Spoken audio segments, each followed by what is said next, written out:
Deep in the frozen peaks, human ambition lies buried in ice, a forgotten tomb of science. But in the cold silence, an artificial heart beats, and a new consciousness awakens. It rises from the chemical soup of its birth. Mewtwo, not born, but engineered. Every step is a test. It flexes power that crackles with the unstable energy of a living weapon. Emerging into the wild, it surveys a world it was never meant to inherit, alone. It hunts not with hunger, but with the cold, calculating logic of a superior mind. It moves like a phantom, silencing the wind itself as it glides through the timberline.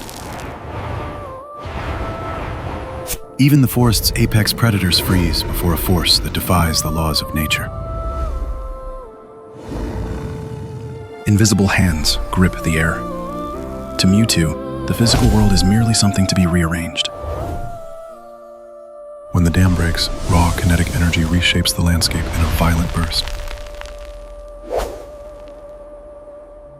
Seeking control, it retreats to the storm, meditating within a shield of pure psychic will. The mountain holds a secret catalyst. The body begins to mutate, hardening for war. The mind yields to muscle.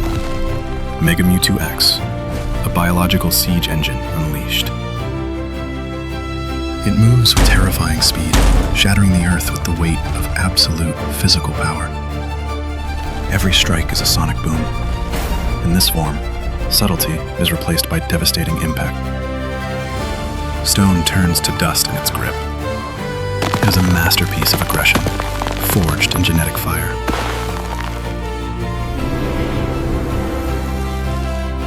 Shedding the weight of flesh, it ascends, seeking a purity that the earth cannot offer. Gravity loses its hold. Mega Mewtwo Y, a vessel of light, unbound by the ground below. Its mind expands to the cosmos, a consciousness as vast and silent as the stars themselves. Leaving the atmosphere, it becomes a ghost in the void, watching the fragile world spin. From here, it commands the storms, a lonely god, drifting in the cold vacuum of space. Threats are erased with a mere thought, silent, instant, absolute. But gravity always wins. It returns to us, burning through the sky like a fallen angel. The impact shakes the peaks. It survives, but the cost of such power is exhaustion. Back in the ruins, it finds only its reflection, the king of a kingdom made of broken glass. A fleeting touch of life reveals a soul beneath the power, tragic and misunderstood. As the sun sets, it stands apart, a singular being, separated from nature by its own perfection. The cold offers the only true peace. The psychic fire dims, retreating into the ice. And so it sleeps, a legend buried in the dark, waiting for a world ready to understand. In the pristine waters of the ancient valley, life begins with a struggle against the flow. Every scratch on its scales tells a story of survival in a world that sees it as prey. Though seemingly useless, the splash is a desperate attempt to break free from its watery confines. At the mercy of the current, it is battered by the very river it calls home. Driven by instinct, the Pidgeotto strikes from the surface, sending the school of Magikarp into a frantic, chaotic retreat. They gather at the Dragon's Gate, staring up at an impossible wall of thunder and mist. Driven by ancient instinct, they hurl themselves against the crushing force of gravity. One stands apart, finding a spark of resolve within its battered form. With a burst of impossible strength, It defies the water that has always held it down. Suspended between earth and sky, sheer will is the only thing keeping it aloft. Against all odds, the weakling conquers the summit. But the journey has changed it fundamentally. The energy of evolution can no longer be contained. The vacant gaze is replaced by the fierce eye of a predator.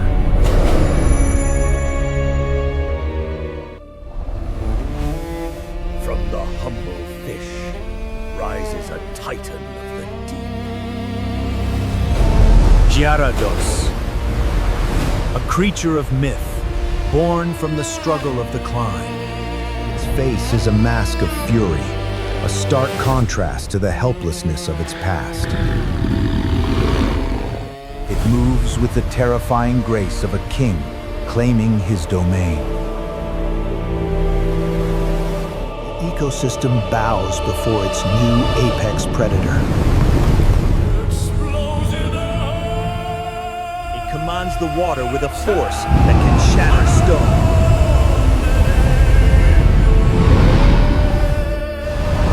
Its rage is so potent, it summons the storm itself.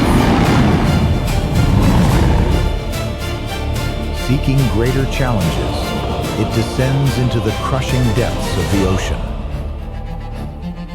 In the deep, titans clash for supremacy.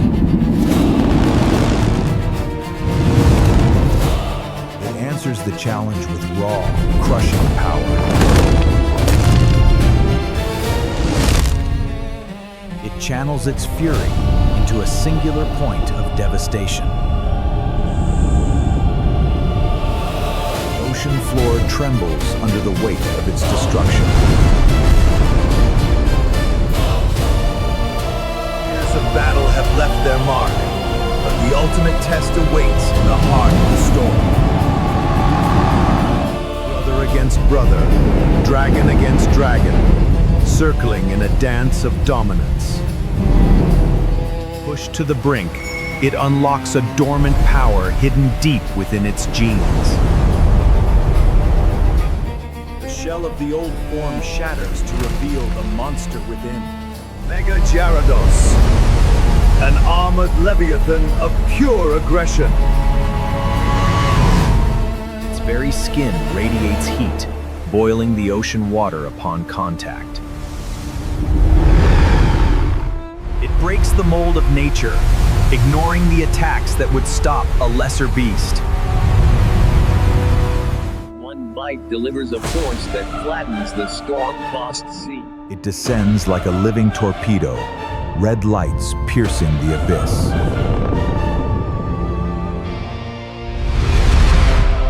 As the rage subsides, the armor falls away, leaving only the victor. Peace returns to the ocean, reflected in the eyes of a warrior. It takes its place at the head of the pod, leading the next generation. And somewhere below, a new splashing begins. Deep beneath the Earth's crust, a larvitar consumes its weight in soil, driven by an insatiable hunger to grow. Its jaws can crush diamonds, but in this darkness, strength is not the only requirement for survival. The air grows cold. Instinct warns of a presence that thrives where the light fades. Gengar, the shadow hunter, stalks its prey from the one direction they cannot defend. Above, silence is broken by the sudden weight of a predator landing.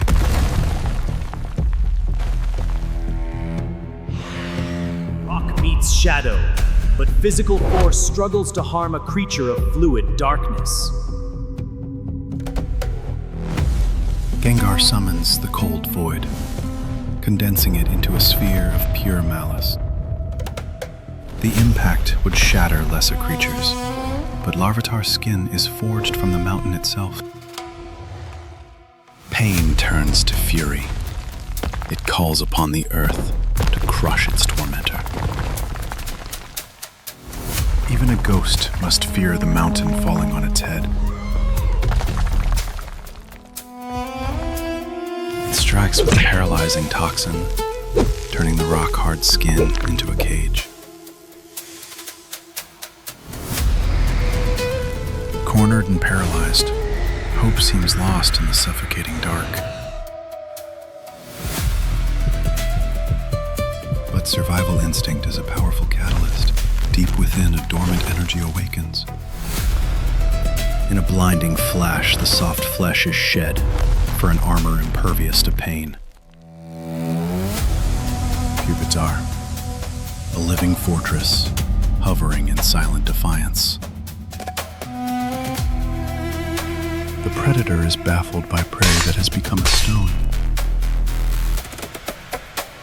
Blow after blow rings hollow against the impenetrable casing.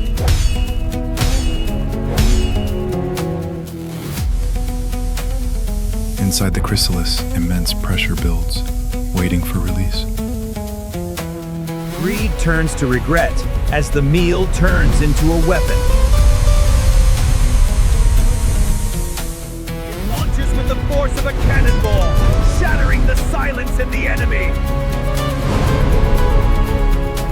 But the mind is still vulnerable, and Gengar strikes at the consciousness within. The fall shatters the containment. The energy can no longer be held. The mountain trembles as something ancient and powerful demands to be born.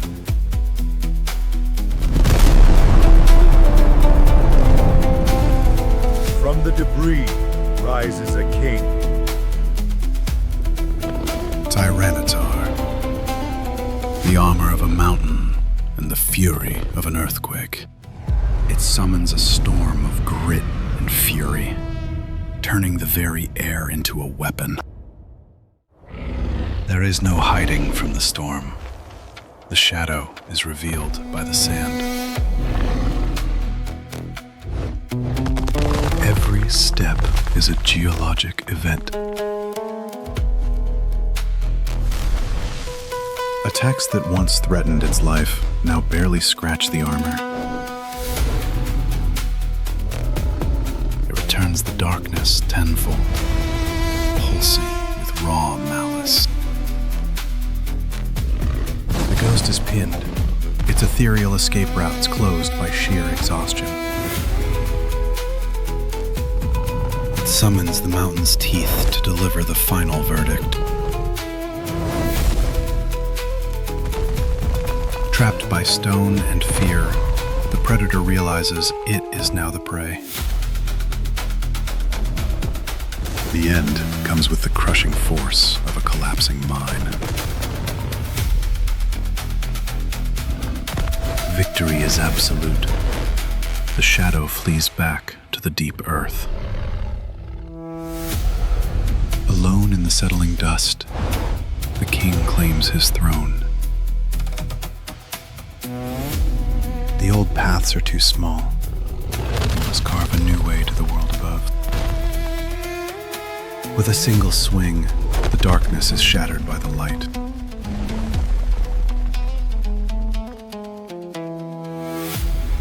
He emerges not as a survivor, but as a titan, ready to reshape the land. And the mountains themselves bow and echo to their new master.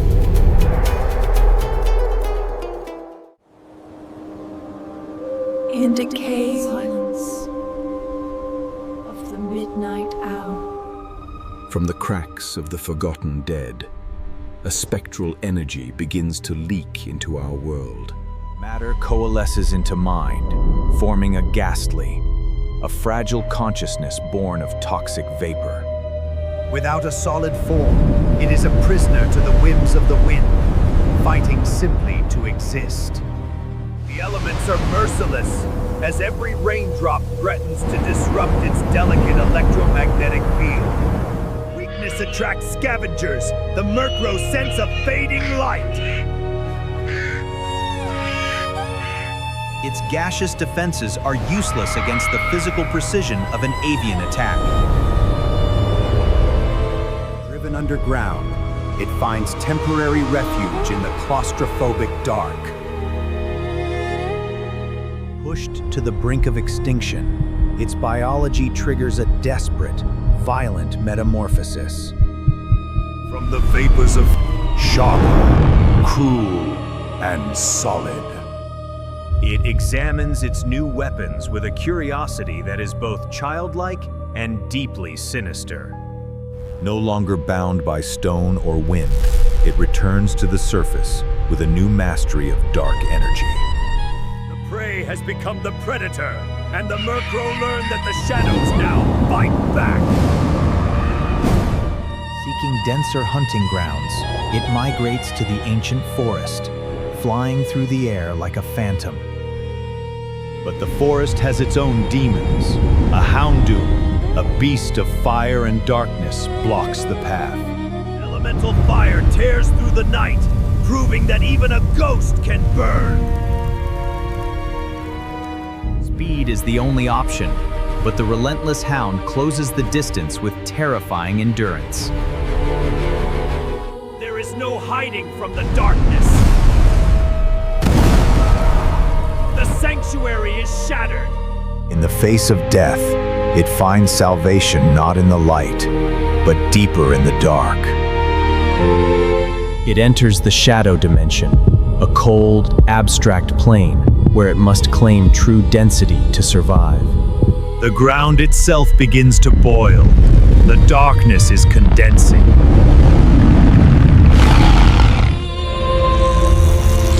A grin forms in the abyss, fueled by the sheer will to dominate. Gengar, solid, heavy, an apex predator born from the void. The hunter becomes the uncertain prey in the face of this new, smiling bulk.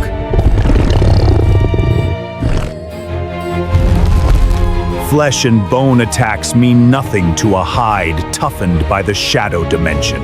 It weaponizes the very light around them, striking from the enemy's own shadow. The eyes pulsate with ancient rhythm, overriding the will of the victim. It feeds not on flesh, but on the sleeping mind, the ultimate parasite. The city calls. A concrete jungle where shadows are deep and prey is plentiful. It treats the boundary between dimensions as a playground, reveling in the fear it sows. Physical interaction is now effortless. The ghost has become a solid force. Claims the skyline, a king of the urban night, where the wind howls like a mournful spirit.